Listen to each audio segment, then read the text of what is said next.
फरीदा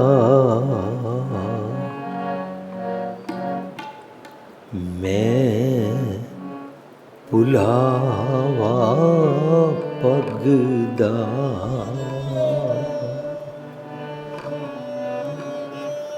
मत मैली होए जाए मैं भुलावा पगदा मत मैली होए जाए।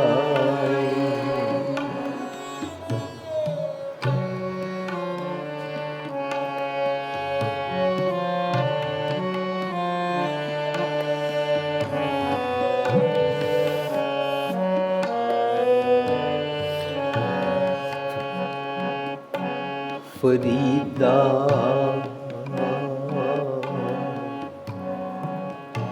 मैं भुलावा पगदा मत मैली होए जाए मैं भुलावा पगदा मत मैली होए जाए मत मैली होए जाए मत मैली होए जाए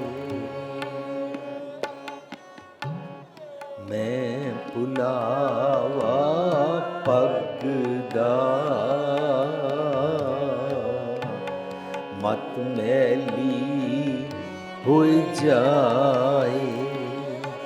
फरीदा मैं भुलावा पगदा मत मैली होए जाए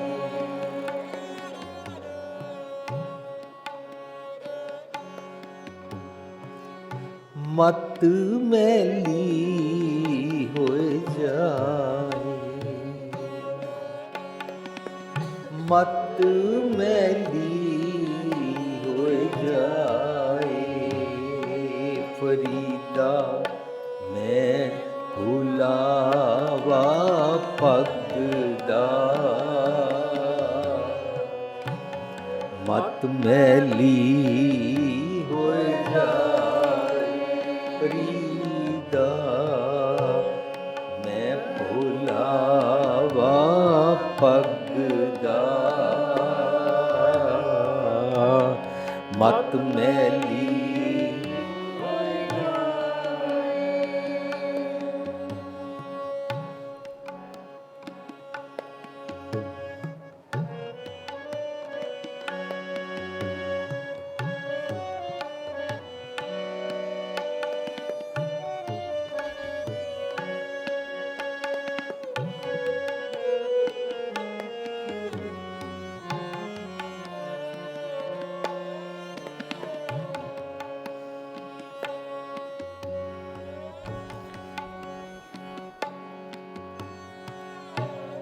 गहला रू न जाने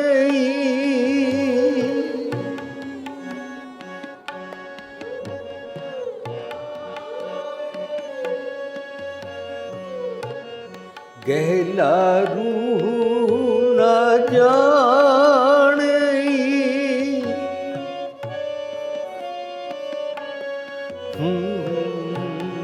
गहला रू न जाने सिर भी मिट्टी खाए सिर भी मिट्टी खाए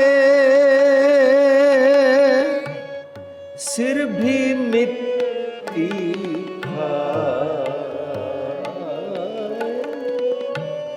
सिर भी मिट्टी खाए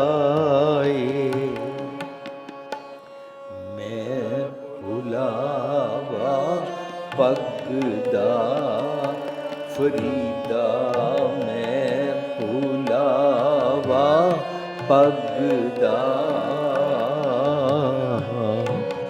मत मैली हो जाए।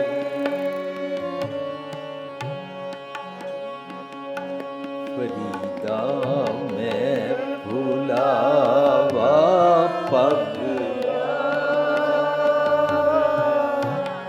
मत मैली हो जाए।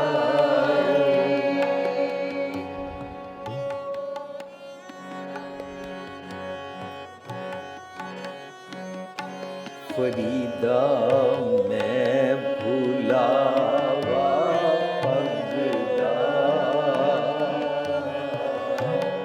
मत मैली हो जाए। गहला रूह ना जानी, गहला रूह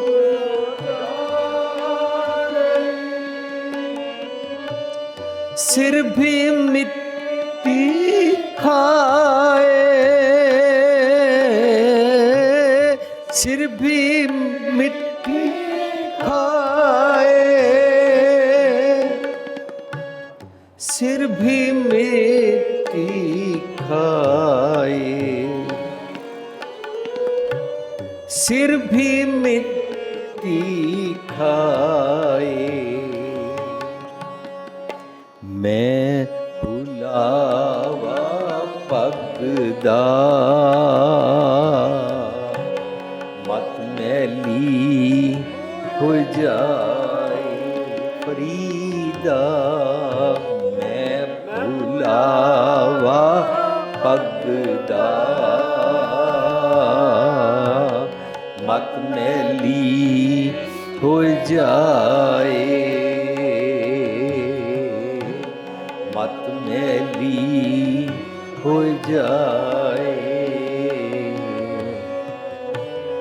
मत मैली हो जाए। प्यारी साध संगत जी, जो असी श्लोक गायन किया यदि बनतर है, that's how it is compiled in Guru Granth Sahib जी। यदि बनतर है कि ये 26 नंबर श्लोक है। 1379 अंक ते लड़ीवार फरीद जी दे 130 श्लोक लिखे ने, जिन्हां चों 15-16 श्लोक गुरु साहब दे ने। सो ये सारे श्लोक मिला के 130 श्लोकां दी लड़ी विच असी 26 नंबर श्लोक 26th नंबर श्लोक वी आर डिस्कसिंग। साडियां पुस्तकां तुसीं बाहर देखदे हो, लैंदे हो, पढ़दे हो। असी 2 पुस्तकां संगतां नाल सांझ कर चुके हैं, वॉल्यूम 1 एंड 2 जीवन जाच दा खजाना। उहदे च असी 16 शब्दां दे मीनिंग्स कीते ने, सांझ कीते ने। फिर इस तो इलावा 4 लावां बेस्ड पुस्तक है कि सारी जिंदगी 4 लावां बेस्ड फैमिली लाइफ नूं किस तरह जीवीदा है, उसका नाम असी रखिया दिल नूं दिलां दी राह। इस तरह जीवन मुकत पुस्तक है, उहदे विच असी जन्म मरण बारे, आवागमन बारे गुरमत दा कॉन्सैप्ट की है, उहदे च भी असी शब्दां दे अर्थ समझ के सांझ कीती है। कई जन्म पै कीट पतंगा तो लैके बड़े सारे शब्द जो संगतां सवाल करदियां ने, जिस पक्षों अर्थ कीते हुए ने उन्हां अर्थां नूं करन वेले सानूं मुश्किल आती है। फिर असी किस तरह करते हैं? पहली गल तो असी साडे फाइनल अर्थ नहीं ने। दूजी गल असी ये नहीं मान के चलते कि जो मैं बोलिया अल्टीमेटली बस यही सच है, मैनू सब समझ आ गई है, मेरे वर्गी समझ किसी नूं नहीं है। साडा ये भाव नहीं होता। साडा ये भाव होंदा भी इस पक्षों भी सोचिया विचारिया जा सकता है, सोच विचार के देखो, लेकिन अपना दायरा, अपना नज़रिया, अपना फोकस असी कोशिश करते हैं कि मैं बाणी तो ही लवां। असी साखियां नूं फोकस नहीं करते। असी कोशिश करते हैं कि बाणी चो बाणी दे अर्थ लभीए। ਜਿਵੇਂ ਫਰਜ਼ ਕਰੋ ਆਮ ਤੌਰ 'ਤੇ ਅਸੀਂ ਸੁਣਦੇ ਹਾਂ ਕਿ ਗੁਰੂ ਪਾਤਸ਼ਾਹ ਜੀ ਦੀ ਗੱਲ ਉਹਨਾਂ ਦੇ ਪੁੱਤਰਾਂ ਨੇ ਨਹੀਂ ਮੰਨੀ, ਤਾਂ ਆਮ ਤੌਰ 'ਤੇ ਅਰਥ ਕੀਤੇ ਜਾਂਦੇ ਨੇ, ਕਾਹੇ ਪੂਤ ਝਗੜਤ ਹੋ ਸੰਗ ਬਾਪ। ਤਾਂ ਨਾਲ ਸਾਖੀ ਸੁਣਾਈ ਜਾਂਦੀ ਹੈ ਕਿ ਗੁਰੂ ਪਾਤਸ਼ਾਹ ਜੀ ਦੇ ਪੁੱਤਰ ਉਹਨਾਂ ਨਾਲ ਸਹਿਮਤ ਨਹੀਂ ਸਨ, ਲੜ ਪਏ। ਇਸ ਤਰੀਕੇ ਦੇ ਨਾਲ ਅਸੀਂ ਉਸ ਸ਼ਬਦ ਨੂੰ ਆਪਣੇ ਨਾਲ ਰਿਲੇਟ ਨਹੀਂ ਕਰ ਪਾਉਂਦੇ ਹਾਂ। ਲੇਕਿਨ ਜਦੋਂ ਅਸੀਂ ਬਾਣੀ 'ਚੋਂ ਅਰਥ ਲੱਭਦੇ ਹਾਂ, ਬਾਣੀ 'ਚੋਂ ਅਰਥ ਲੱਭਣ ਵੇਲੇ ਪਤਾ ਲੱਗਦਾ ਮਾਤਾ ਮਤ ਪਿਤਾ ਸੰਤੋਖ, ਪਿਤਾ ਸੰਤੋਖ ਨੂੰ ਕਹਿੰਦੇ ਨੇ। ਕਾਹੇ ਪੂਤ ਝਗੜਤ ਹੋ ਸੰਗ ਬਾਪ ਦੇ ਅਰਥ ਨਿਕਲ ਕੇ ਮੇਰੇ ਵਾਸਤੇ ਆਉਣਗੇ, ਓਏ ਮੇਰੇ ਮਨ ਪੁੱਤਰ, ਤੂੰ ਕਿਉਂ ਸੰਤੋਖ ਪਿਤਾ ਦੇ ਨਾਲ ਲੜਦਾ ਹੈ? ਵਾਈ ਯੂ ਆਰ ਡਿਸਕੰਟੈਂਟਿਡ, ਤੂੰ ਅਸੰਤੋਖੀ ਕਿਉਂ ਹੋ ਗਿਆ ਹੈ? ਸਾਧ ਸੰਗਤ ਜੀ, ਜਦੋਂ ਅਸੀਂ ਅਸੰਤੋਖੀ ਹੁੰਦੇ ਹਾਂ ਉਸ ਵੇਲੇ ਅਸੀਂ ਆਪਣੀ ਰੀਅਲ ਮਾਂ ਦੀ ਗੋਦ ਵਿੱਚ ਨਹੀਂ ਹੁੰਦੇ ਹਾਂ, ਸਟੈਪ ਮਦਰ ਦੀ ਗੋਦ ਵਿੱਚ ਹੁੰਦੇ ਹਾਂ। ਸਟੈਪ ਮਦਰ ਮੀਨਸ ਮਤਰੇਈ ਮਾਂ, ਮਤਰੇਈ ਮਾਂ ਮੀਨਸ ਜਮ ਕੀ ਮੱਤ।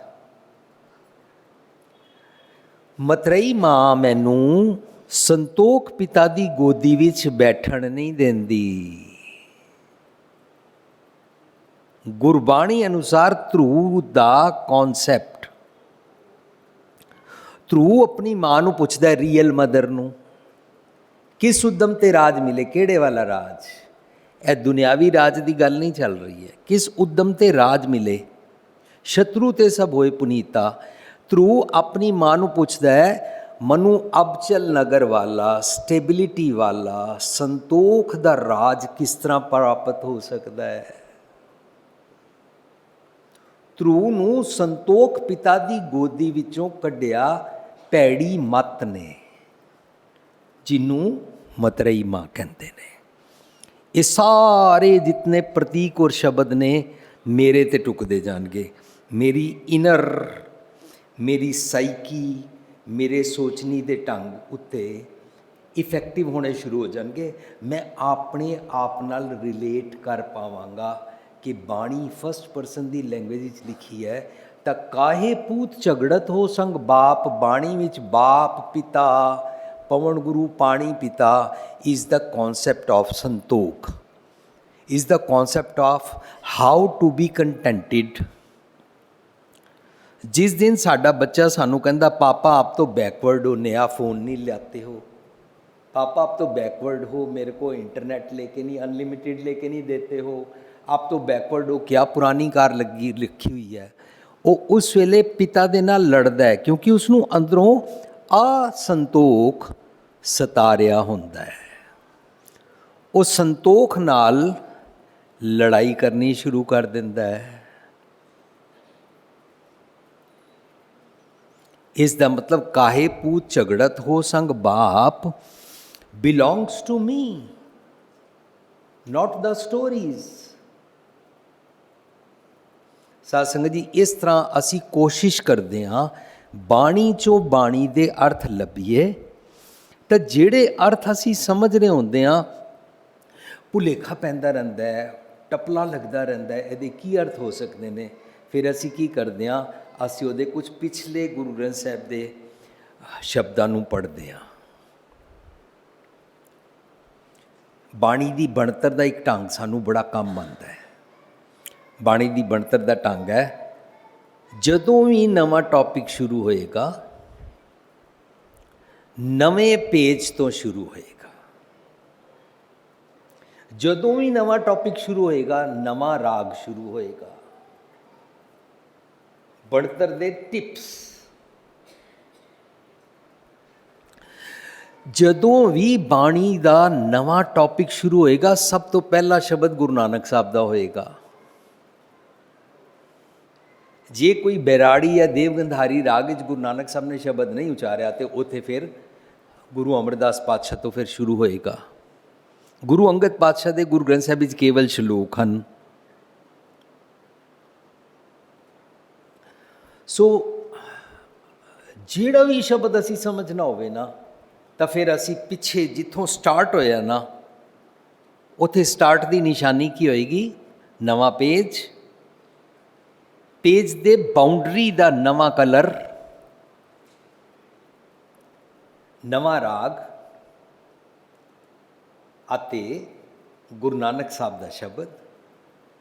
ਅਤੇ ਉੱਥੇ ਸਾਨੂੰ ਦੇਖਣ ਨੂੰ ਮਿਲੇਗਾ ਏਕ ਓਂਕਾਰ ਸਤਨਾਮ ਕਰਤਾ ਪੁਰਖ ਨਿਰਭਉ ਨਿਰਵੈਰ ਅਕਾਲ ਮੂਰਤ ਅਜੂਨੀ ਸੈਭੰ ਗੁਰ ਪ੍ਰਸਾਦ, ਇਹ ਕੰਪਲੀਟ ਫਾਰਮ ਵਿੱਚ ਲਿਖਿਆ ਹੋਵੇਗਾ। ਜੇ ਸ਼ਾਰਟ ਫਾਰਮ ਵਿੱਚ ਲਿਖਿਆ, ਇਹਦਾ ਮਤਲਬ ਇਹ ਟੌਪਿਕ ਪਿੱਛੋਂ ਚੱਲ ਰਿਹਾ ਹੈ। ਬਾਣੀ ਦੀ ਬਣਤਰ ਦੇ ਟਿਪਸ ਸਾਨੂੰ ਇਸ ਤਰ੍ਹਾਂ ਕੰਮ ਆਉਂਦੇ ਨੇ। ਤਾਂ ਅਸੀਂ ਜਿਹੜਾ ਸ਼ਬਦ ਨਾ ਸਮਝ ਆ ਰਿਹਾ ਹੋਏ, ਅਸੀਂ ਫਿਰ ਉਹਦੇ ਪਿੱਛੋਂ ਜਿੱਥੋਂ ਗੁਰੂ ਨਾਨਕ ਸਾਹਿਬ ਦੇ ਸ਼ਬਦ ਸ਼ੁਰੂ ਹੋਏ ਨੇ, ਉੱਥੇ ਤੱਕ ਦੇ ਸ਼ਬਦਾਂ ਨੂੰ ਪੜ੍ਹ ਕੇ ਸਮਝਣ ਦਾ ਯਤਨ ਕਰਦੇ ਹਾਂ। ਇੰਝ ਹੀ ਇਹ ਜਿਹੜੇ ਲੜੀਵਾਰ ਸ਼ਲੋਕ ਹੁੰਦੇ ਨੇ, ਲੜੀਵਾਰ ਸ਼ਲੋਕਾਂ ਵਿੱਚ ਕਈ ਸ਼ਲੋਕ ਇਕੱਲੇ ਆਪਣੇ ਆਪ ਵਿੱਚ ਇੱਕ ਸਬਜੈਕਟ ਨੇ, ਕਈ ਸ਼ਲੋਕ 2-2, 3-3, 5-5, 7-7 ਸ਼ਲੋਕਾਂ ਦੇ ਸੈੱਟ ਨੇ। ਸਾਨੂੰ ਅਗਲੇ ਪਿਛਲੇ ਸ਼ਲੋਕ ਹੈਲਪ ਕਰਦੇ ਨੇ ਸਮਝਣ ਵਾਸਤੇ। ਸੋ ਉਹ ਜਿਹੜਾ ਪੁਸਤਕਾਂ ਵਿੱਚ ਅਸੀਂ ਅਰਥ ਤੁਹਾਡੇ ਨਾਲ ਸਾਂਝ ਕਰਦੇ ਹਾਂ, ਫਾਈਨਲ ਤਾਂ ਨਹੀਂ ਹਨ, ਪਰ ਆਪਣੇ ਵੱਲੋਂ ਕੋਸ਼ਿਸ਼ ਕੀਤੀ ਗਈ ਹੈ ਕਿ ਬਾਣੀ 'ਚੋਂ ਬਾਣੀ ਦੇ ਅਰਥ ਲੱਭੀਏ।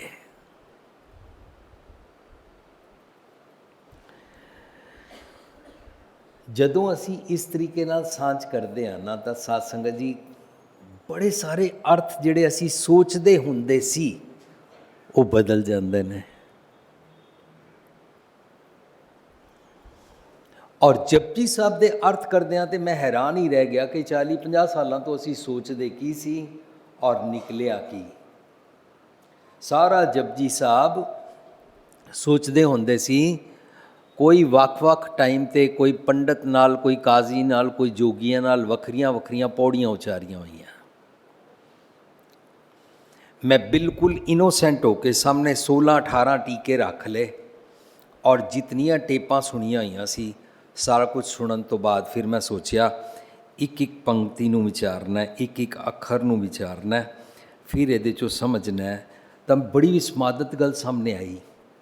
ਪਹਿਲੀ ਪੌੜੀ ਵਿੱਚ ਇੱਕ ਕੁਐਸਚਨ ਕੀਤਾ ਹੈ, ਜਿਹੜਾ ਅਸੀਂ ਆਲ ਦਾ 52 ਐਪੀਸੋਡਸ ਦੀ ਪੈਨ ਡਰਾਈਵ ਅੰਦਰ ਤੁਹਾਡੇ ਕੋਲ ਰਿਕਾਰਡਿੰਗ ਹੈ। 2.25 ਸਾਲ ਲਗਾ ਕੇ ਥਾਂ ਥਾਂ 'ਤੇ ਪ੍ਰੋਗਰਾਮ ਕਰਨ ਤੋਂ ਬਾਅਦ ਐਵਰੀ ਡੇ ਇੱਕੋ ਕੁਐਸਚਨ ਸਾਹਮਣੇ ਆਇਆ।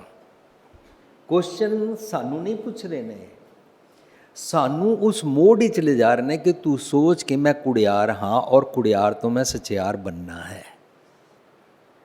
ਸੋ ਅਸੀਂ ਆਪਣੀ ਪੁਸਤਕ ਵਿੱਚ ਵੀ ਇਹ ਸਾਂਝ ਕੀਤੀ, ਜੋ ਇਨਸਾਨ ਮੰਨਦਾ ਹੈ ਮੈਂ ਕੁੜਿਆਰ ਤੋਂ ਸਚਿਆਰ ਬਣਨਾ ਚਾਹੁੰਦਾ ਹਾਂ, ਉਹ ਜਿਸ ਦਿਨ ਸਚਿਆਰ ਬਣਦਾ ਹੈ ਉਸ ਦਿਨ ਉਹ ਵਿਰਲਾ ਹੋ ਜਾਂਦਾ ਹੈ।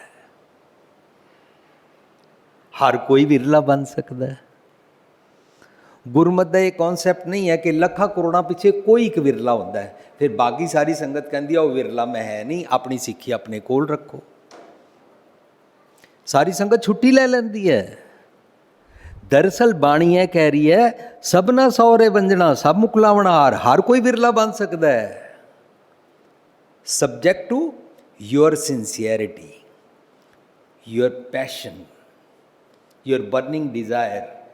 ਜੇ ਬਰਨਿੰਗ ਡਿਜ਼ਾਇਰ ਨਹੀਂ ਹੈ, ਦਰ ਮੰਗਣ ਜਿੱਥੋਂ ਮੰਗ ਕੇ ਭਿੱਖਿਆ ਮਿਲ ਸਕਦੀ ਹੈ, ਹਮ ਭੀਖਕ ਭਿਖਾਰੀ ਤੇਰੇ ਵਿਜ਼ਡਮ ਮਿਲ ਸਕਦੀ ਹੈ, ਉਹ ਤੂੰ ਮੰਗਦਾ ਹੀ ਨਹੀਂ। ਦਰ ਮੰਗਣ ਭਿੱਖ ਨਾ ਪਾਇੰਦਾ, ਕਿਉਂ ਨਹੀਂ ਪਾਇੰਦਾ? ਕਿਉਂਕਿ ਮੰਗਦਾ ਹੀ ਨਹੀਂ। ਇਹ ਵਿਜ਼ਡਮ ਦੀ ਭੀਖ ਨਹੀਂ ਮੰਗਦਾ, ਇਸ ਕਰਕੇ ਇਹਨੂੰ ਵਿਜ਼ਡਮ ਦੀ ਭੀਖ ਦੀ ਝੋਲੀ ਪੈਂਦੀ ਨਹੀਂ। ਜਿਹਦੀ ਝੋਲੀ ਪੈਂਦੀ ਹੈ ਉਹ ਨਮਰਤਾ ਨਾਲ ਭਾਂਡਾ ਸਿੱਧਾ ਕਰਕੇ ਰੱਖਦਾ ਤਾਂ ਉਹਦੀ ਝੋਲੀ ਵਿੱਚ ਪੈਂਦੀ ਹੈ। ਸੋ ਅਸੀਂ ਜਪਜੀ ਸਾਹਿਬ ਵਿੱਚ ਪੜ੍ਹ ਕੇ ਹੈਰਾਨ ਰਹਿ ਗਏ ਕਿ ਕੁੜਿਆਰ ਤੋਂ ਸਚਿਆਰ ਬਣਨ ਵਾਲੇ ਮਨ ਦੀ 38 ਪੌੜੀਆਂ ਵਿੱਚ ਲਗਾਤਾਰ ਯੂਨੀਕ ਇੱਕ ਲੜੀ ਵਿੱਚ ਪਿਰੋਤੇ ਹੋਏ ਮੈਸੇਜ ਦੀ ਲੜੀ ਹੈ। ਪੂਰੀ 38 ਪੌੜੀਆਂ ਵਿੱਚ ਉਹਦੀ ਜਰਨੀ ਹੈ, ਉਹਨੂੰ ਕੁੜਿਆਰ ਤੋਂ ਸਚਿਆਰ ਬਣਾਉਣ ਵਾਸਤੇ।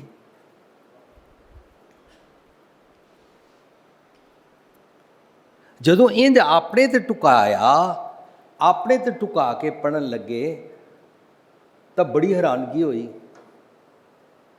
ਦੇਂਦਾ ਦੇ ਲੈਂਦੇ ਥੱਕ ਪਾਏ ਦੇ ਅਰਥ ਬਦਲ ਗਏ।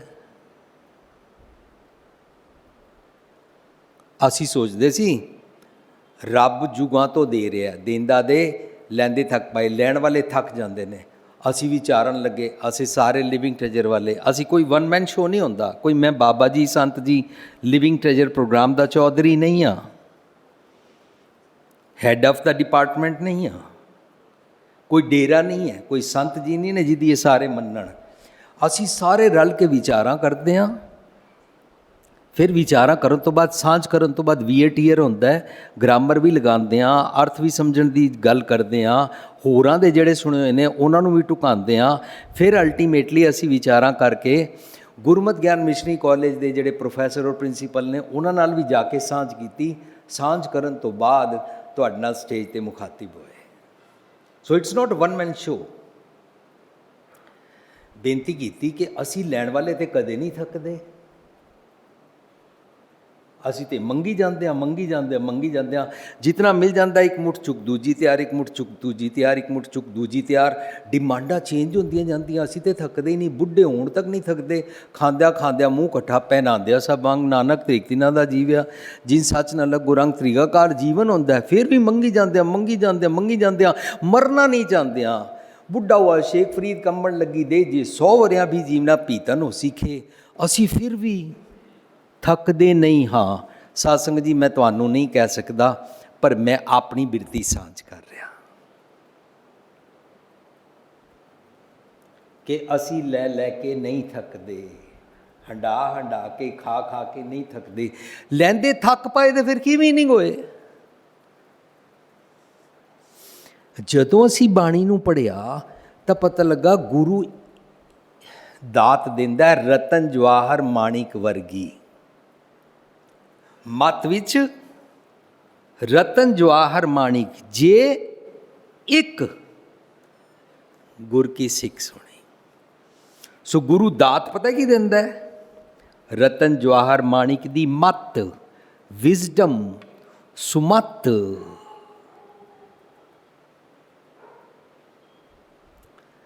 ਅਰਥ ਨਿਕਲ ਕੇ ਆਏ। ਜਿਹੜਾ ਕੁੜਿਆਰ ਤੋਂ ਸਚਿਆਰ ਬਣਨਾ ਚਾਹੁੰਦਾ ਹੈ, ਉਸ ਮਨ ਨੂੰ ਇੱਕ ਗੱਲ ਪਤਾ ਲੱਗੀ ਹੈ, ਰੱਬ ਸੁਮਤ ਰੂਪੀ ਰਤਨ ਜਵਾਹਰ ਮਾਣਿਕ ਦੀ ਦਾਤ ਦਿੰਦਾ ਹੈ। ਲੈਂਦੇ ਜੋ ਲੈਣਾ ਚਾਹੁੰਦਾ ਹੈ। ਲੈਣ ਤੋਂ ਬਾਅਦ ਕੀ ਹੁੰਦਾ ਹੈ? ਥੱਕ ਪਾਏ। ਥੱਕ ਪਾਏ ਦਾ ਮਤਲਬ ਟਾਇਰਡ ਨਹੀਂ ਹੈ, ਲੈ ਲੈ ਕੇ ਥੱਕ ਜਾਣ ਵਾਲੀ ਗੱਲ ਨਹੀਂ ਹੈ।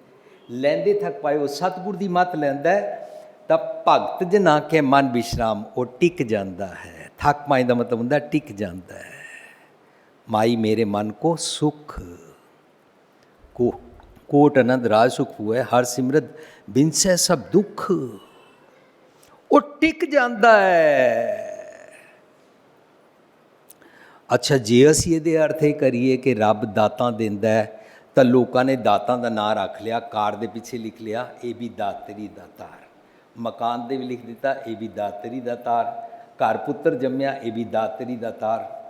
ਪੁੱਤਰ, ਮਕਾਨ ਅਤੇ ਕਾਰ, ਇਹਨਾਂ ਨੂੰ ਖਾਂਦਾ ਕੋਈ ਨਹੀਂ ਹੈ। ਗੁਰੂ ਪਾਤਸ਼ਾਹ ਕਹਿ ਰਹੇ ਨੇ ਜਿਹੜੀ ਦਾਤ ਉਹ ਦਿੰਦਾ, ਲੈਂਦੇ ਥੱਕ ਪਾਏ। ਫਿਰ ਕੀ ਕਰਦੇ ਨੇ? ਉਹ ਜੁਗਾ ਜੁਗੰਤਰ ਖਾਈ ਖਾਏ। ਪੁੱਤਰਾਂ ਨੂੰ ਤੇ ਕੋਈ ਨਹੀਂ ਖਾਂਦਾ। ਜਿਹਦਾ ਨਾ ਦਾਤ ਰੱਖੋਗੇ। ਮਕਾਨ ਨੂੰ ਵੀ ਕੋਈ ਨਹੀਂ ਖਾਂਦਾ, ਕਾਰ ਨੂੰ ਵੀ ਕੋਈ ਨਹੀਂ ਖਾਂਦਾ। ਗੁਰਮਤਿ 'ਚ ਖਾਣਾ ਕਿਸ ਨੂੰ ਹੈ ਸਿਖਾਇਆ? ਸੰਤੋਖ ਦੇ ਭੋਜਨ ਨੂੰ। ਸੰਤੋਖ ਦੇ ਭੋਜਨ ਦੀ ਸਤਿਗੁਰ ਮੱਤ ਦਿੰਦਾ ਹੈ। ਦਿੰਦਾ ਦੇ ਲੈਂਦੇ ਥੱਕ ਪਾਏ, ਜੁਗਾ ਜੁਗੰਤਰ ਖਾਏ। ਜੁਗਾ ਜੁਗੰਤਰ ਹੁੰਦਾ ਹੈ ਉਹ ਆਪਣੇ ਥਾਟ ਪ੍ਰੋਸੈਸ ਵਿੱਚ ਹਮੇਸ਼ਾ, ਯੁਗ ਦਾ ਮਤਲਬ ਹੁੰਦਾ ਹੈ ਸੋਚਣੀ ਦਾ ਢੰਗ। ਈਰਾ ਨੂੰ ਨਹੀਂ ਕਹਿੰਦੇ ਨੇ, ਸਦੀ ਨੂੰ ਨਹੀਂ ਕਹਿੰਦੇ ਨੇ, ਹਜ਼ਾਰਾਂ ਸਾਲ ਪਹਿਲੇ ਵਾਲੇ ਕਿਸੇ ਯੁੱਗ ਨੂੰ ਨਹੀਂ ਕਹਿੰਦੇ ਨੇ। ਗੁਰਬਾਣੀ ਸਤਯੁਗ ਦੁਆਪਰ ਤ੍ਰੇਤਾ ਵਾਲੀ ਫਿਲਾਸਫੀ ਨਹੀਂ ਮੰਨਦੀ ਹੈ। ਗੁਰਬਾਣੀ ਅੰਦਰ ਯੁੱਗ ਦਾ ਮਤਲਬ ਹੁੰਦਾ ਹੈ ਤੇਰਾ ਸੋਚਣੀ ਦਾ ਢੰਗ। ਜੇ ਤੇਰਾ ਸੋਚਣੀ ਦਾ ਢੰਗ ਕਲ ਵਾਲਾ ਹੈ, ਅਪਸੈਟ ਵਾਲਾ, ਦੁਖੀ ਵਾਲਾ ਹੈ ਨਾ, ਤੈਨੂੰ ਪਤਾ ਹੀ ਕਹਿੰਦੇ ਨੇ कल युग। जे तू संतोख विच रहिंदा है, इस अवस्था नूं कहंदे ने सतयुग। सतयुग रथ संतोख का। When I am being guided, my leader, my master is Santokh, then my body का रथ चलाने वाला है संतोख। At that time मेरी जिहड़ी अवस्था है उन्होंने बाणी सतयुग कहती है। पर जे कल कल है तेरे जीवन विच, तू कल कल वाले युग तो मुड़ के सतयुग की अवस्था प्राप्त कर सकता है। ਉਹਨੂੰ ਕਹਿੰਦੇ ਨੇ ਯੁਗ ਯੁਗ ਫੇਰ ਵਟਾਈ ਹੈ। ਮੈਂ ਯੁਗ ਕਲਯੁਗ ਦੀ ਅਵਸਥਾ 'ਚ ਸੀ ਤੇ ਸਤਿਗੁਰ ਦੀ ਮੱਤ ਲਈ ਉਹਨੂੰ ਕਹਿੰਦੇ ਨੇ ਕਲਯੁਗ ਮੈਂ ਕੀਰਤਨ ਪ੍ਰਧਾਨਾ। ਇਸ ਵਾਜੇ ਤਬਲੇ ਦੇ ਕੀਰਤਨ ਨੂੰ ਨਹੀਂ ਕਹਿੰਦੇ ਨੇ ਕੀਰਤਨ ਪ੍ਰਧਾਨਾ। ਕੀਰਤਨ ਮੀਨਸ ਕੀਰਤੀ, ਕੀਰਤੀ ਮੀਨਸ ਵਡਿਆਈ, ਵਡਿਆਈ ਮੀਨਸ ਰੱਬ ਜੀ ਦੇ ਗੁਣਾਂ ਦੀ ਵਿਚਾਰ, ਰੱਬ ਜੀ ਦੇ ਗੁਣਾਂ ਦੀ ਵਿਚਾਰ ਮੀਨਸ ਵੈਸਾ ਸੁਭਾਅ ਬਣਾ ਲੈਣਾ, ਵਡਿਆਈਆਂ ਵਾਲਾ ਰੱਬੀ ਗੁਣਾ ਵਾਲਾ ਜੀਵਨ ਬਣਾ ਲੈਣਾ। ਕਲ ਯੁਗ ਮੈਂ, ਯੁਗ ਦਾ ਮਤਲਬ ਸੋਚਣੀ ਦਾ ਢੰਗ। ਤੇਰਾ ਕਲ ਕਲ ਦਾ ਦਿਮਾਗ ਚੱਲ ਰਿਹਾ ਇਸ ਵੇਲੇ, ਤੂੰ ਅਪਸੈਟ ਰਹਿੰਦਾ ਹੈ, ਤੂੰ ਤ੍ਰਿਸ਼ਨਾ ਦੇ ਕਾਰਨ ਦੁਆਰੇ ਦੁਆਰ ਸੁਆਂਝੇ ਡੋਲਤ ਦੀ ਅਵਸਥਾ 'ਚ ਰਹਿੰਦਾ ਹੈ। ਕਲ ਯੁਗ ਮੈਂ ਕੀਰਤਨ ਰੱਬੀ ਗੁਣਾ ਦੀ ਵਡਿਆਈ ਵਾਲੇ ਜੀਵਨ ਨਾਲ ਜੀਵਿਆ ਕਰ, ਪ੍ਰਧਾਨਾ ਉਹਦੀ ਪ੍ਰਧਾਨਤਾ ਅਗਵਾਈ ਲਿਆ ਕਰ। ਸਾਧ ਸੰਗਤ ਜੀ, ਇਹ ਸਾਰੀਆਂ ਜਿਤਨੀਆਂ ਟਰਮਸ ਨੇ ਇਹ ਬਾਣੀ ਚੋਂ ਬਾਣੀ ਦੇ ਵਿਚਾਰ ਸਮਝਦੇ ਹਾਂ ਅਸੀਂ। ਸੋ ਜੁਗਾ ਜੁਗੰਤਰ ਖਾਈ ਖਾਏ, ਜੋ ਸਤਿਗੁਰ ਦੀ ਮੱਤ ਰੱਬ ਜੀ ਦਾਤ ਦਿੰਦੇ ਨੇ, ਲੈਣ ਵਾਲਾ ਲੈਂਦੇ ਥੱਕ ਪਾਏ ਟਿਕ ਜਾਂਦਾ ਹੈ। ਫਿਰ ਉਹ ਇਸ ਦਾਤ ਨੂੰ ਮਿਸ ਨਹੀਂ ਕਰਦਾ, ਜੁਗਾ ਜੁਗੰਤਰ ਆਪਣੇ ਥਾਟ ਪ੍ਰੋਸੈਸ ਵਿੱਚ ਖਾਂਦਾ ਹੈ, ਹੰਡਾਉਂਦਾ ਹੈ, ਹਰ ਵੇਲੇ ਸੰਤੋਖੀ ਹੋ ਜਾਂਦਾ ਹੈ। ਫਿਰ ਉਸ ਦੀ ਮੱਤ ਅਸੰਤੋਖ ਨਹੀਂ ਲੈਂਦੀ। ਜੇ ਸੰਤੋਖ ਦੇ ਅਗੇਂਸਟ ਉਹ ਹੁੰਦਾ ਹੈ, ਉਹਨੂੰ ਹੁਣ ਗੁਰੂ ਸਮਝਾਏਗਾ। ਦੇਂਦਾ ਦੇ, ਲੈਂਦੇ ਥੱਕ ਪਾਏ। ਲੈਣ ਨਾਲ ਮੰਗਣ ਨਾਲ ਕੀ ਮੰਗਣਾ? ਸਤਿਗੁਰ ਦੀ ਮੱਤ, ਸੰਤੋਖ ਰੂਪੀ ਮੱਤ। ਵਿਣ ਤੁਧ ਹੋਰ ਜੇ ਮੰਗਣਾ, ਸਿਰ ਦੁੱਖਾਂ ਕੈ ਦੁੱਖ। ਦੇ ਨਾਮ ਸੰਤੋਖੀਆ। ਨਾਮ ਸੰਤੋਖੀਆ ਦਾ ਮਤਲਬ ਸੂਝ ਬੂਝ, ਵਿਜ਼ਡਮ, ਉਹ ਅਕਲ ਜਿਹਦੇ ਨਾਲ ਕੰਟੈਂਟਡ ਰਹੀਦਾ ਹੈ। ਨਾਮ ਸੰਤੋਖੀਆ ਦਾ ਮਤਲਬ ਇੱਕ ਲਫ਼ਜ਼ ਨੂੰ ਨਹੀਂ ਕਹਿੰਦੇ ਨੇ, ਨਾਉਨ ਨੂੰ ਨਹੀਂ ਕਹਿੰਦੇ ਨੇ। ਦੇ ਨਾਮ ਸੰਤੋਖੀਆ ਮੀਨਸ ਆਪਣਾ ਉਹ ਵਾਲਾ ਫਲਸਫਾ, ਉਹ ਵਾਲੀ ਸੁਮਤ, ਉਹ ਵਾਲਾ ਨਾਮ ਮੈਨੂੰ ਬਖਸ਼ੋ ਜਿਹਦੇ ਨਾਲ ਮੈਂ ਸੰਤੋਖੀ ਹੋ ਜਾਂਦਾ ਹਾਂ। ਦੇ ਨਾਮ ਸੰਤੋਖੀਆ। ਉਤਰੇ ਮਨ ਕੀ ਭੁੱਖ। ਸਾਧ ਸੰਗਤ, ਮਨ ਦੀ ਭੁੱਖ ਸਿਰਫ ਵਿਜ਼ਡਮ ਨਾਲ ਉਤਰਦੀ ਹੈ। ਇਹ ਭੋਜਨ ਅਲੱਭੈ ਸੰਤੋ ਲੱਭੈ ਗੁਰ ਵਿਚਾਰ, ਉਹਦੇ ਨਾਲ ਉਤਰਦੀ ਹੈ। ਦੇ ਨਾਮ ਸੰਤੋਖਿਆ ਉਤਰੇ ਮਨ ਕੀ ਭੁੱਖ, ਗੁਰ ਵਣ ਤ੍ਰਿਣ ਹਰਿਆ ਕੀਤਿਆ ਨਾਨਕਿਆ ਮਨੁੱਖ। ਮੇਰੇ ਵੱਸ ਨਹੀਂ ਸੀ ਕਿ ਮੈਂ ਸੰਤੋਖੀ ਹੋ ਜਾ। ਸਾਧ ਸੰਗਤ ਜੀ, ਇਹ ਇਸ ਤਰੀਕੇ ਦੇ ਨਾਲ ਜਦੋਂ ਅਸੀਂ ਵਿਚਾਰਾਂ ਕਰਦੇ ਜਾਂਦੇ ਹਾਂ ਨਾ, ਸਾਡੇ ਸਾਹਮਣੇ ਨਾ ਅਰਥ ਬਦਲਦੇ ਜਾਂਦੇ ਨੇ। ਹੁਣ ਅੱਜ ਦੇ ਸ਼ਲੋਕ ਵਿੱਚ ਉਤਰੀ ਹੈ। ਅੱਜ ਦੇ ਸ਼ਲੋਕ ਨੂੰ ਪੜ੍ਹਦਿਆਂ ਹੋਇਆ ਬਾਣੀ 'ਚੋਂ ਇੱਕ ਸਾਹਮਣੇ ਸ਼ਬਦ ਆਇਆ, ਜੈ ਸਿਰ ਰਚ ਰਚ ਬਾਂਧਤ ਪਾਗ। ਜੈ ਸਿਰ ਰਚ ਰਚ ਬਾਂਧਤ ਪਾਗ, ਸੋ ਸਿਰ ਚੁੰਚ ਸਵਾਰੈ ਕਾਗ। ਸੋ ਸਿਰ ਚੁੰਚ। ਇਸ ਤਨ ਤਨ ਕੋ ਕਿਆ ਗਰਬਈਆ। ਇਸ ਤਨ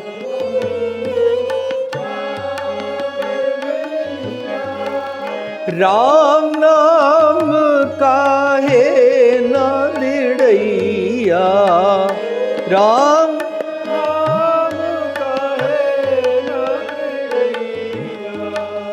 कहत कबीर सुनो मन मेरे, कहत कबीर यही हवाल होएंगे तेरे, यही हवाल होएंगे, जैसी रच रच बांधत पाग, जैसी रच रच, जैसी रच रच, जैसी रच ਭਾਗ। ਹੁਣ ਇਹ ਸ਼ਬਦ ਸਾਨੂੰ ਅੱਜ ਦਾ ਸ਼ਲੋਕ ਸਮਝਣ ਵਾਸਤੇ ਹੈਲਪ ਕਰੇਗਾ।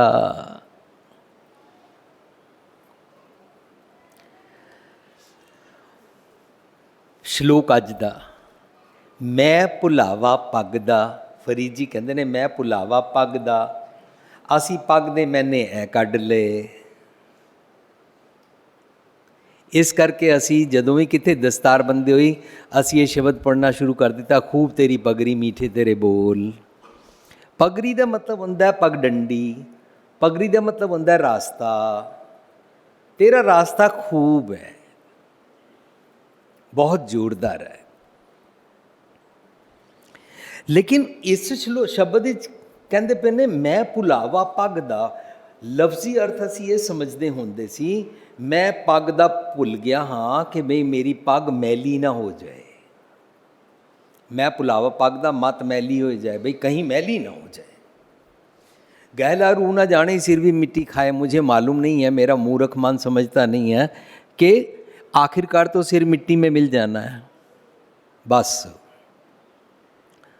ਅਸੀਂ ਉਹ ਫਾਰ ਸਾਈਟਿਡਨੈਸ ਨਾਲ ਉਹ ਵਾਲਾ ਫਿਜ਼ੀਕਲ ਡੈਥ ਤੇ ਦੇਖ ਹੀ ਨਹੀਂ ਪਾਉਂਦੇ ਹਾਂ।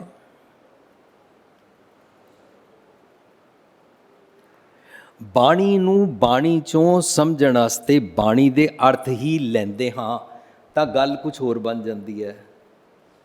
ਪੱਗ ਮੈਨੇ ਹੁੰਦਾ ਪੱਗ ਡੰਡੀ, ਰਾਸਤਾ, ਫੁੱਟ ਸਟੈਪਸ, ਪਦ ਚਿੰਨ੍ਹ। ਫਰੀਦ ਜੀ ਦਰਅਸਲ ਕੁਝ ਹੋਰ ਕਹਿ ਰਹੇ ਨੇ। ਫਰੀਦ ਜੀ ਕਹਿ ਰਹੇ ਨੇ ਮੈਂ ਭੁਲਾਵਾ ਪੱਗ ਦਾ, ਮੈਂ ਜਿਉਂ ਹੀ ਆਪਣਾ ਕਦਮ ਭੁੱਲ ਕੇ ਗਲਤ ਰੱਖਿਆ। ਜ਼ਰਾ ਜਿਹਾ ਕਿਤੇ ਵਾਈ ਕਿਸਮ ਦਾ ਫੋਰਕ ਆਵੇ ਨਾ ਔਰ ਅਸੀਂ ਜ਼ਰਾ ਜਿਹਾ ਇੱਧਰ ਦੇ ਬਦਲੇ ਇੱਧਰ ਚਲੇ ਜਾਈਏ, ਬੜੀ ਦੂਰ ਨਿਕਲ ਜਾਂਦੇ ਆ, ਰਸਤਾ ਭਟਕਦੇ ਹੀ ਜਾਂਦੇ ਆ। ਜ਼ਰਾ ਜਿਹਾ ਜ਼ਿੰਦਗੀ ਵਿੱਚ ਸਾਡੇ ਘਰਾਂ ਵਿੱਚ ਦੇਖਣ ਨੂੰ ਮਿਲਦਾ ਹੈ, ਸਾਡਾ ਬੱਚਾ ਕਿਹਨਾਂ ਨਾਲ ਉੱਠਦਾ ਬੈਠਦਾ ਹੈ, ਉਹਨਾਂ ਦੀ ਕੁਸੰਗਤ ਲੈ ਲੈਂਦਾ ਹੈ, ਕੁਸੰਗਤ ਲੈਣ ਤੋਂ ਬਾਅਦ ਆਪਣੀ ਸੈਲਫ ਐਸਟੀਮ ਤੋਂ ਗਿਰ ਜਾਂਦਾ ਹੈ, ਕੁਸੰਗਤ ਲੈਣ ਤੋਂ ਬਾਅਦ ਉਹਨੂੰ ਆਪਣੇ ਸਰੂਪ 'ਤੇ ਮਾਣ ਨਹੀਂ ਰਹਿੰਦਾ।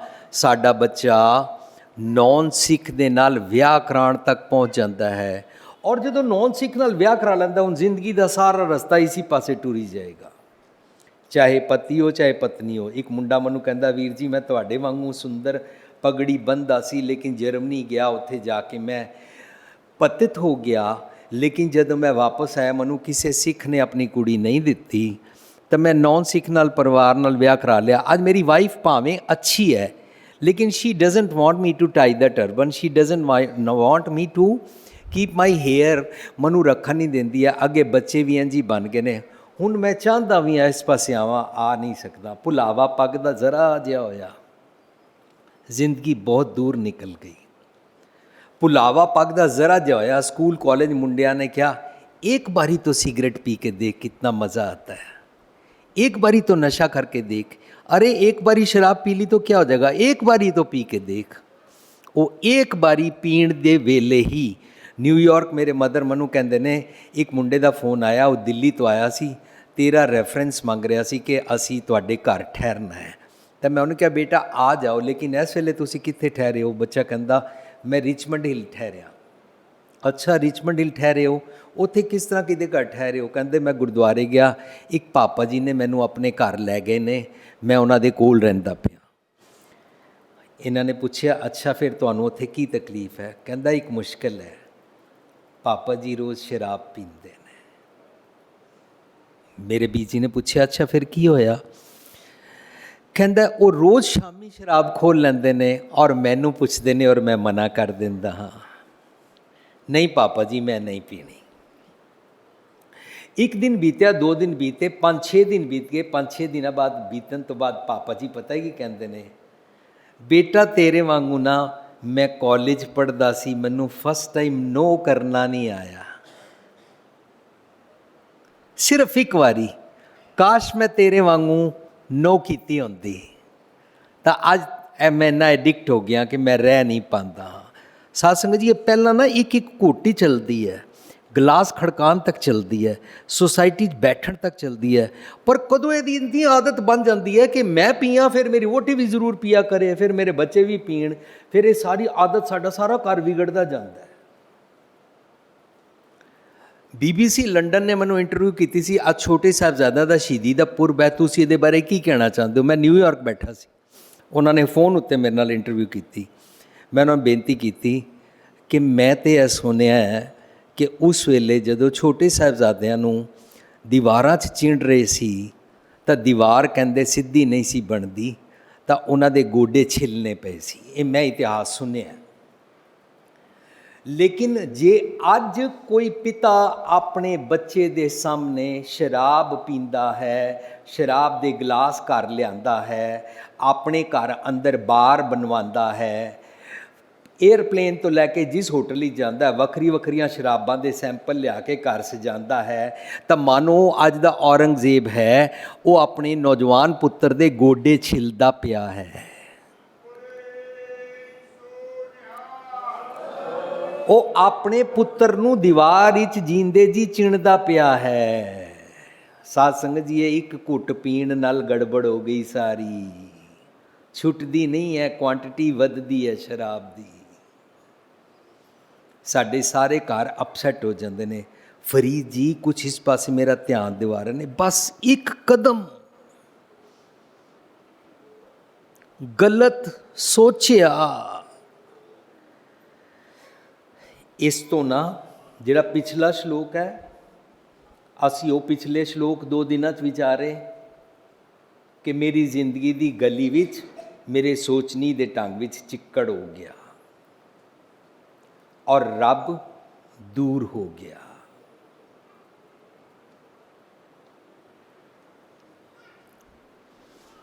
ਸ਼ਰਾਬ ਔਰ ਭੈੜੇ ਖਿਆਲ ਔਰ ਵਿਕਾਰੀ ਜੀਵਨ ਮੈਨੂੰ ਪਸੰਦ ਆ ਗਿਆ। ਅਸੀਂ ਇਸ ਸ਼ਲੋਕ ਨੂੰ ਸਮਝਣ ਵਾਸਤੇ ਪਹਿਲਾਂ ਇੱਕ ਸ਼ਬਦ ਪੜ੍ਹਿਆ ਕਬੀਰ ਜੀ ਦਾ। ਕਬੀਰ ਜੀ ਕਹਿੰਦੇ ਨੇ ਜੈ ਸਿਰ ਰਚ ਰਚ ਬਾਂਧਤ ਭਾਗ। ਇਸ ਪਗੜੀ ਦੀ ਗੱਲ ਨਹੀਂ ਚੱਲ ਰਹੀ। ਜੈ ਸਿਰ ਰਚ ਰਚ ਬਾਂਧਤ ਭਾਗ, ਭਾਗ ਦਾ ਮਤਲਬ ਜੋ ਆਪਣੇ ਦਿਮਾਗ ਵਿੱਚ ਤੂੰ ਭੈੜੇ ਖਿਆਲਾਂ ਦੇ ਫੁੱਟਸਟੈਪਸ ਦੀ ਪਲਾਨਿੰਗ ਬਣਾਉਂਦਾ ਹੈ। मैं ऐसे करूँगा, फिर ऐसे करूँगा, फिर ऐसे कर लूँगा, फिर ऐसे फ़लाना मेरा वाकफ़ है पुलिस से बच जाऊँगा, फिर ऐसे फ़लाना मेरा वाकफ़ है इनकम टैक्स में इतनी रिश्वत दे के बच जाऊँगा, फिर ऐसे फ़लाना मेरा वाकफ़ है मैं नकली चीज़ बेच के फिर बच जाऊँगा, इंस्पेक्टर आएगा उसको मैं मना ही लूँगा, गिलास खड़का लूँगा। इस तरह तू ना नैगेटिव सोचता है।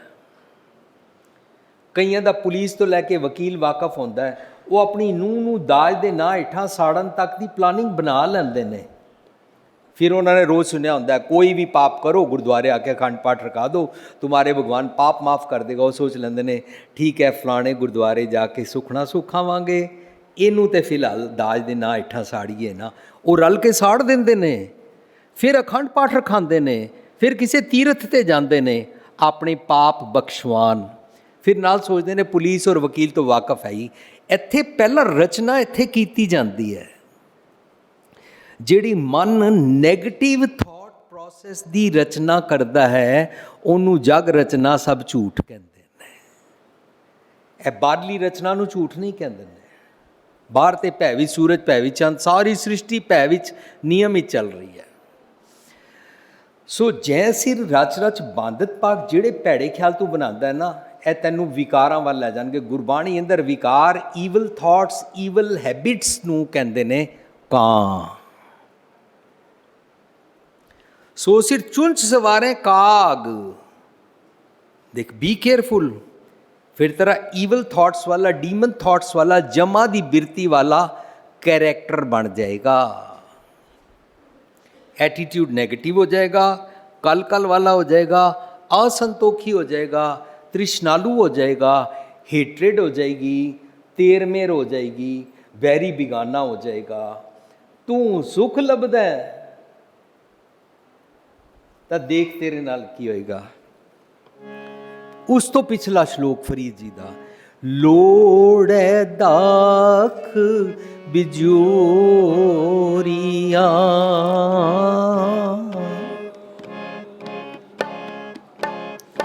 लोड़े दाख बिजोरिया,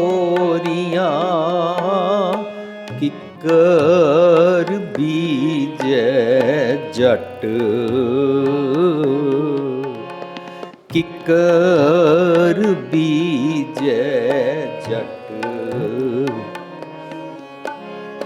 लोड़े दाख बिजोरिया, किकर बीजे जट, हंडे उन कताएंदा, हंडे उन कताएंदा, पैदा लोड़े पट, पैदा लोड़े पट, लोड़े दाख बिजोरियां। बिजौर अफगानिस्तान जगह का नाम है। तू उत्थे दे वधिया फ्रूट लभदा है, भावें दा ना चमन के अंगूर रख लवो, भावें खुड़मानी रख लो। दरअसल गल चल रही है, तू वधिया फ्रूट्स वाले रिजल्ट चाहता है। लोड़ा, लोड़ा मीन्स यू डिज़ायर। तू चाहता है मनु सुख चैन शांति मिले, हमेशा हैप्पीनेस मिले। लोड़ा दाख बिजोरियां, बिजौर के अंगूर मांगता है। किकर बीजे जट, जट होंदा मेरा मन, मेरा मन जो रोज़ बीज बीजदा है। इनू एक कुदरत दा लॉ नहीं पता, as you sow shall you reap. इनू कुदरत दा एक पक्का नियम नहीं पता, जिहा बीज है सो लुणा है। असी जैसी सोचनी दा बीज बोझदे हाँ, वैसे पौधे, प्लांट, फसल, फ्रूट उगदे हन। तो कहंदे ने बड़ी अजीब गल है, बड़ा व्यंग है। लभदा ते तू सुख चैन खुशी है, पर किकर बीजे जट, किकर कंडे, ना खुशबू ना फल ना फुल। किकर बीजदा है। साध संगत जी अपना चैक करांगे, साडे चों जिन्ने भी जिस ने भी इत्थे कोई भी किस्म की गलत प्लानिंग की, उन्हें किकर बीजिया और किकर चों उन्हों मन पसंद दे फल प्राप्त नहीं होए। लोड़ा दाख बिजोरियां, किकर बीजे जट, हंडे उन कताएंदा। उन की होंदा है? उन साध संगत जी वैसे तो उन दे नाल मैं अपनी सर्दी रोकदा सी, लेकिन हुण मैनू लग रही है गर्मी, यही उन मैनू चुभन लग पई। पर मैं हूँ उन कत्ती सी, मैं यही कपड़ा थॉट प्रोसैस दा उणिया सी। मेरी पिछले श्लोक विच कहंदे ने, गलिए चिक्कड़ दूर कर नाल प्यारे ने, चला तां भिजै कंबली, मेरी मत भिज गई, भैड़े ख्यालों वाला फैब्रिक बन गया। ਸਾਰਾ ਮੇਰਾ ਸੋਚਣੀ ਦਾ ਢੰਗ ਦਾ ਕੱਪੜਾ ਮੈਲਾ ਹੋ ਗਿਆ। ਮੈਨੂੰ ਹਰ ਵੇਲੇ ਈਵਲ ਥਾਟਸ ਹੀ ਆਉਂਦੇ ਨੇ, ਹਰ ਵੇਲੇ ਭੈੜੇ ਖਿਆਲ ਹੀ ਆਉਂਦੇ ਨੇ। ਔਰ ਜੇ ਕੋਈ ਚੰਗਾ ਖਿਆਲ ਆਉਂਦਾ ਵੀ ਹੈ, ਮੈਂ ਉਹਦੀ ਪ੍ਰੈਕਟਿਸ ਨਹੀਂ ਕਰਨਾ ਚਾਹੁੰਦਾ। आइडियल्स की मैं प्रैक्टिस नहीं करना चाहता। लोगों ने कहना शुरू करता है और जी धर्म की बातें किताबची बातें हैं, ये जो आइडियल्स की, मॉरल्स की, एथिक्स की बातें करते हैं ये सब बुकिश है। मीनस असी तो दुनियावी जीव हाँ, असी तो नैगेटिव्स नाल जीना है। सो विकारी बुद्धि हो गई। जैसी रच रच बांधत पाक सो सिर चुन सवार है काग। इस तन धन को क्या कर भैया, इस दे उत्ते की आकड़ दिखाना है। और आकड़ असी किहदी दिखाते हैं, अवगुणा दी।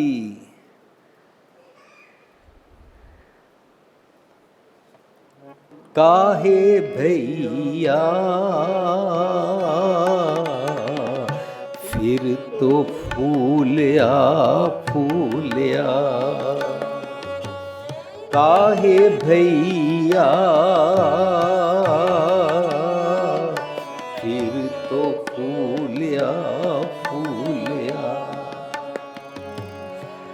जब 10 मास उर्द मुख रहता, जब 10 मास उर्द मुख रहता, 100 दिन कैसे भूलिया।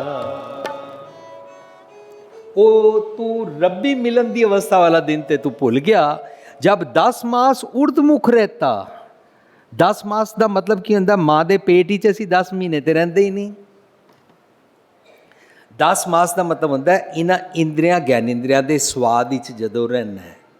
उर्द मुख रहता मीन्स पुट्ठा सोचना है, शीर्षासन करके सोचता है, हर बात को उलट ढंग से सोचता है, नैगेटिव ही ढूंढता है, ढैंदियां गल्लां ही लभना है हर वेले।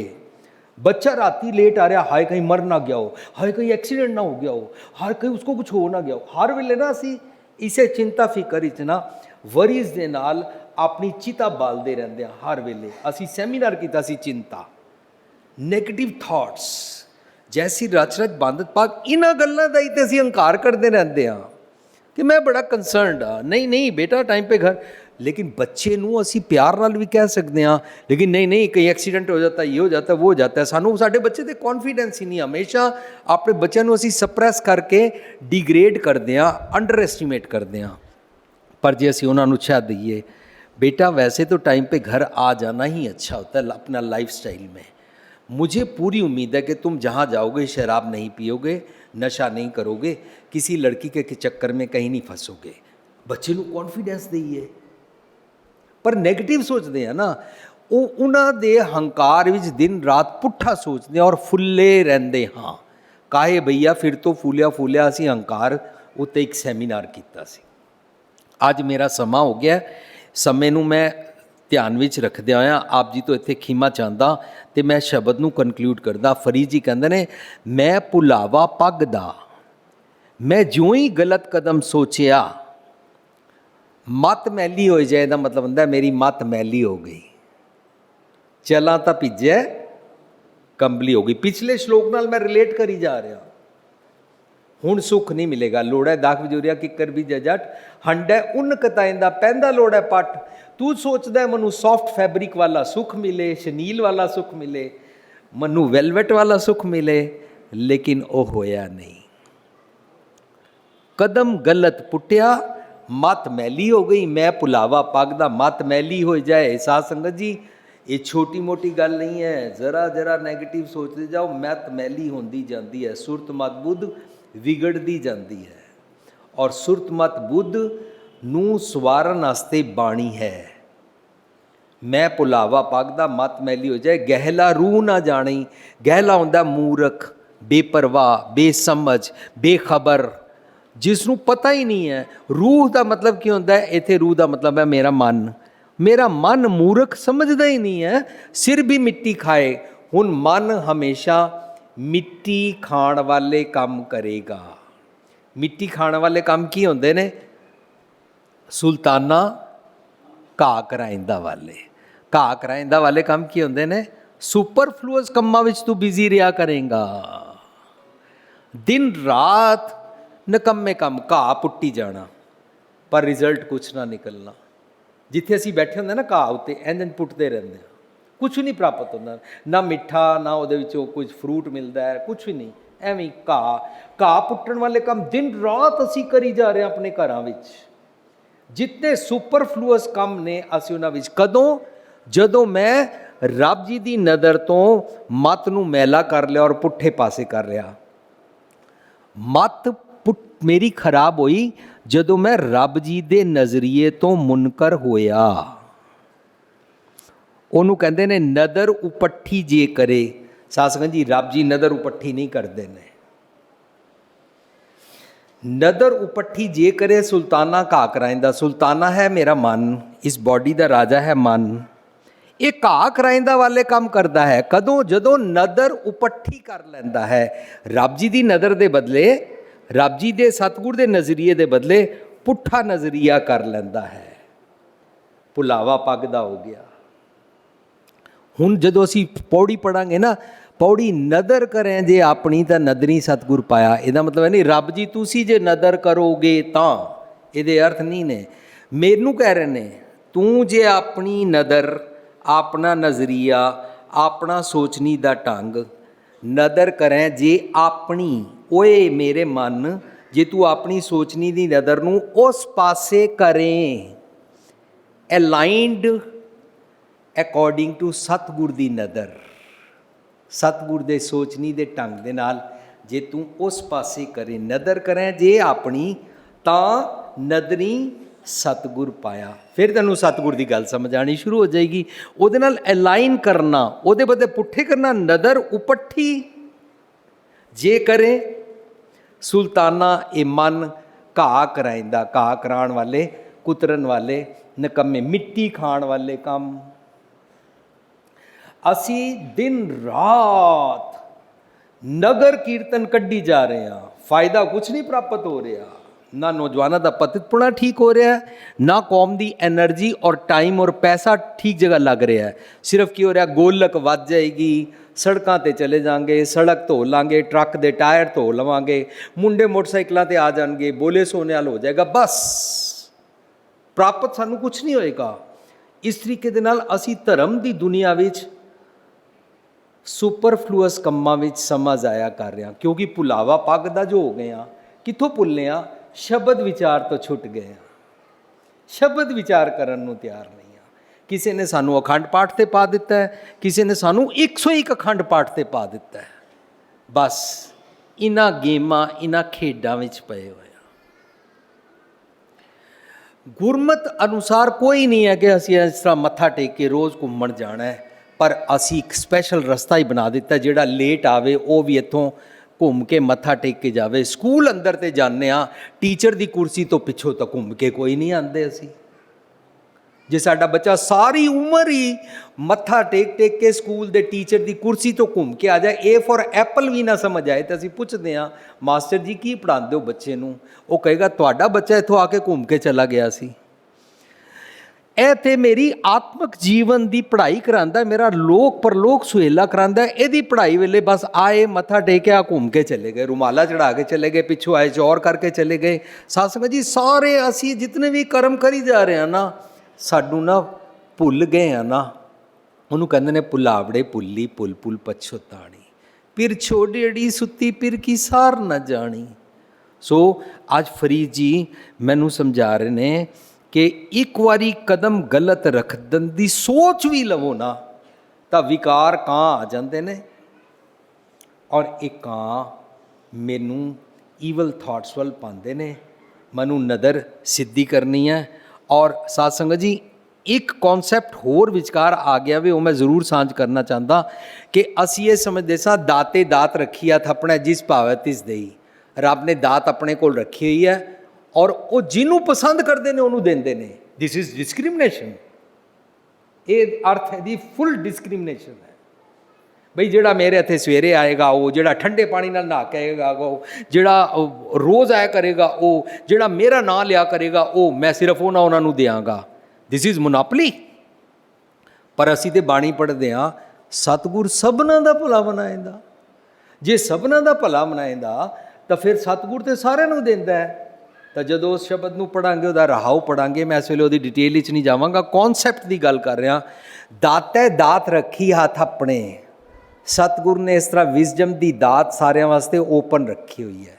ਜਿਸ ਭਾਵੈ, ਜਿਸ ਔਰ ਤਿਸ ਦੇ ਸੱਸੇ ਨੂੰ ਔਂਕੜ ਲੱਗੀ ਹੋਈ ਹੈ। ਜਿਸ ਕਿਸੇ ਇਨਸਾਨ ਨੂੰ ਇਹ ਵਾਲੀ ਦਾਤ ਭਾਵੈ, ਜਿਸ ਨੂੰ ਇਹ ਦਾਤ ਪਸੰਦ ਆਵੈ, ਹੂਸੋਐਵਰ ਲਾਈਕਸ ਦਿਸ ਮੈਸੇਜ ਤਿਸ ਦੇਈ, ਉਹਨੂੰ ਦੇ ਦਿੰਦੇ ਨੇ। ਜਿਹਨੂੰ ਪਸੰਦ ਹੈ ਉਹ ਗੁਰਦੁਆਰੇ ਇਲੈਕਸ਼ਨ ਲੜ ਕੇ ਪ੍ਰਧਾਨ ਬਣਨ ਆਏਗਾ, ਪਰ ਦਾਤ ਲੈਣ ਨਹੀਂ ਆਏਗਾ। ਜਿਸ ਨੂੰ ਪਸੰਦ ਆ ਜਾਏਗੀ ਨਾ, ਉਹ ਦਾਤ ਮੰਗੇਗਾ, ਉਹ ਨਮਰਤਾ 'ਚ ਆ ਜਾਏਗਾ। ਜਿਸ ਭਾਵੈ ਤਿਸ ਦੇਈ ਦਾ ਮੈਨਾ ਇਹ ਨਹੀਂ ਹੈ ਕਿ ਰੱਬ ਨੂੰ ਜਿਹੜੇ ਬੰਦੇ ਪਸੰਦ ਆਉਂਦੇ ਨੇ ਉਹਨਾਂ ਨੂੰ ਦਾਤ ਦਿੰਦਾ ਹੈ। ਸਾਧ ਸੰਗਤ ਜੀ, ਇਹ ਹਜ਼ਾਰਾਂ ਸਾਲ ਪੁਰਾਣੇ ਅਰਥ ਹੋਣਗੇ। ਸਾਨੂੰ ਗੁਰਬਾਣੀ 'ਚੋਂ ਇਹ ਸਮਝ ਆਇਆ ਕਿ ਜੋ ਇਨਸਾਨ ਚਾਹੁੰਦਾ ਹੈ ਲੈਂਦੇ ਥੱਕ ਪਾਏ, ਫਿਰ ਉਹ ਜੂਆ ਜੋ ਅੰਤਰ ਖਾਏ ਖਾਏ ਕਰਦਾ ਹੈ। ਸੋ ਇਸ ਕੌਨਸੈਪਟ ਨੂੰ ਨਾਲ ਰੱਖਦਿਆਂ ਨਦਰ ਕਰੇ ਜੇ ਆਪਣੀ ਦੇ ਕੌਨਸੈਪਟ ਨੂੰ ਨਾਲ ਰੱਖਦਿਆਂ ਅਤੇ ਨਦਰ ਉਪੱਠੀ ਜੇ ਕਰੇ ਦੇ ਕੌਨਸੈਪਟ ਨੂੰ ਨਾਲ ਰੱਖੀਏ ਤਾਂ ਸਾਫ਼ ਸਮਝ ਆਉਂਦਾ ਹੈ ਰੱਬ ਜੀ ਨਦਰ ਉਪੱਠੀ ਨਹੀਂ ਕਰਦੇ ਨੇ। ਮੇਰਾ ਮਨ ਕਰਦਾ ਹੈ, ਜਦੋਂ ਮੇਰਾ ਮਨ ਸਤਿਗੁਰ ਦੀ ਮੱਤ ਲੈਂਦਾ ਤਾਂ ਭਗਤ ਜਨਾਂ ਕੋ ਦਿਓਰਾ ਫਿਰੈ। ਇਸ ਦੀ ਮੱਤ ਇਸ ਪਾਸੇ ਅਲਾਈਨਡ ਹੁੰਦੀ ਜਾਂਦੀ ਹੈ, ਪੈਰਾਡਿਮ ਸ਼ਿਫਟ ਹੋ ਜਾਂਦਾ ਹੈ। ਸੋ ਅੱਜ ਦੇ ਸ਼ਲੋਕ 'ਚੋਂ ਅਸੀਂ ਇਤਨੀ ਗੱਲ ਸਮਝੀ ਕਿ ਮੰਦੇ ਖਿਆਲਾਂ ਦੀ ਸੋਚਣੀ ਨਹੀਂ ਬਣਾਉਣੀ। ਇਹ ਕਰਕੇ ਮੈਂ ਇੰਝ ਬਚ ਜਾਵਾਂਗਾ, ਨਹੀਂ ਤੈਨੂੰ ਹੋਰ ਵਿਕਾਰ ਵੀ ਸਤਾਉਣ ਲੱਗ ਪੈਣਗੇ, ਮਲਟੀਪਲਾਈ ਹੁੰਦੇ ਜਾਣਗੇ। ਦਿਨ ਰਾਤ ਤੂੰ ਅਵਗੁਣਾ ਦੇ ਜੀਵਨ ਵਿੱਚ ਫਸਦਾ ਜਾਏਗਾ। ਇਸ ਕਰਕੇ ਤੈਨੂੰ ਆਪਣਾ ਜੀਵਨ ਸੰਵਾਰਨਾ ਹੈ।